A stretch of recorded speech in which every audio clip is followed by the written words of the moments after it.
Yeah, hi everyone, welcome into Lodge for another week. Poor little Steely Hustler, she's close but no cigar at the moment. I thought she went great at Yarra Valley again.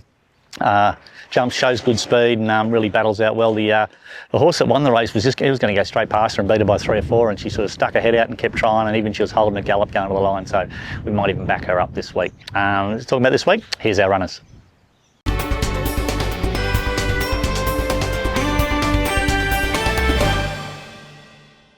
Got Miletus in at Terang on Friday.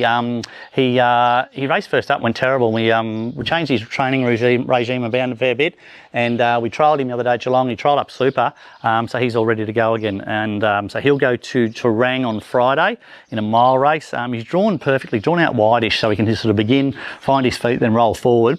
And he's got 62 kilos, but the bottom weight's got 58.5. So in effect, he's only got 3.5 kilos over the minimum. So it might look like he's got a fair bit of weight, but he actually gets into the race okay. So that's Miletus on Friday at Terang. Got El Sordo in at Bendigo on Saturday in a mile race. Looks like a really nice race for him.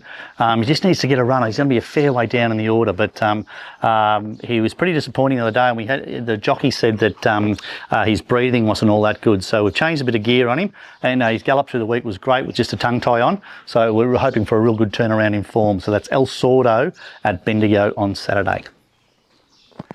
Got Champagne Doctor in at Bendigo Saturday, 1,000 metres, perfect. She's going to have to have a bit of luck for her to actually get a run, so she might have to go to Kyneton in the 1100, which doesn't really suit us on Tuesday at Kyneton. But these horses that are way down in the ballot, they're really difficult because there's so many horses in that sort of grade all looking for a run. So, yeah, so Champagne Doctor will either go to Bendigo on Saturday or Kyneton Tuesday if she gets a run.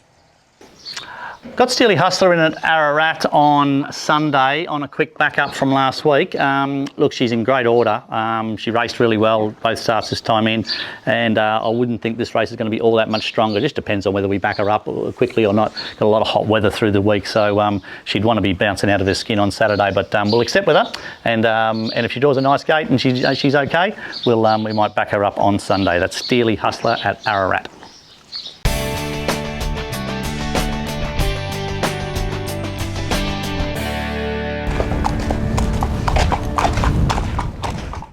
G'day guys, welcome to Around the Stables. This week's horse is certainly one of the more talented horses for the stable in Belmia. Talented, but certainly has her challenges. She's a horse that we brought back in last time in, and just weren't happy with her. She, you know, just wasn't letting down how we know that she can let down. Certainly the way that she won at Geelong, her maiden win, and even when she won at Sandown, and even a couple of her other runs where she's you know, given a massive head start and charged through the line. So we just yeah, we tipped her out, and we sent her off for a bone scan. Scintigraphy, and it came back that it was like a horse that had just run in a Blue Diamond, a 2-year-old, even though she was a 4-year-old mare.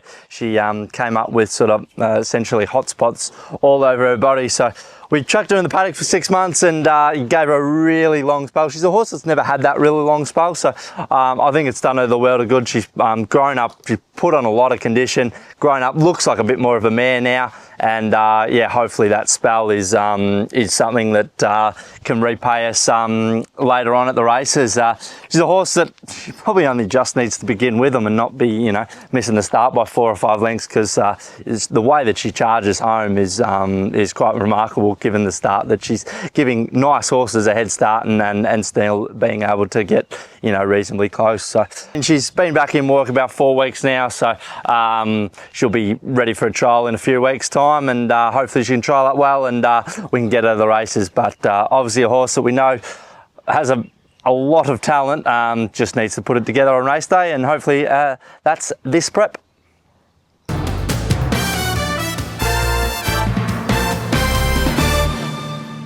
Yeah, that's it for another week at Emsley Lodge. Thanks for watching.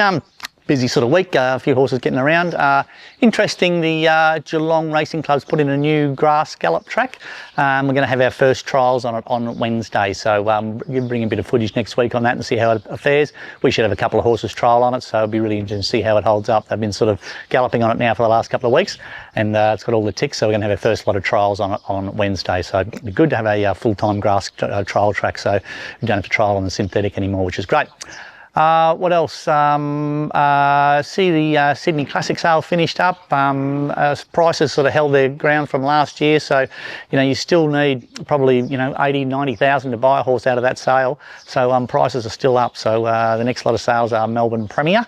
So we'll be sort of fairly active there and have a look at a couple of nice horses there. So James will be working down there, so hopefully we can find another nice horse. I'll definitely be buying 1 or 2 horses out of Melbourne, so keep an eye out what we buy. Until next week, see you later.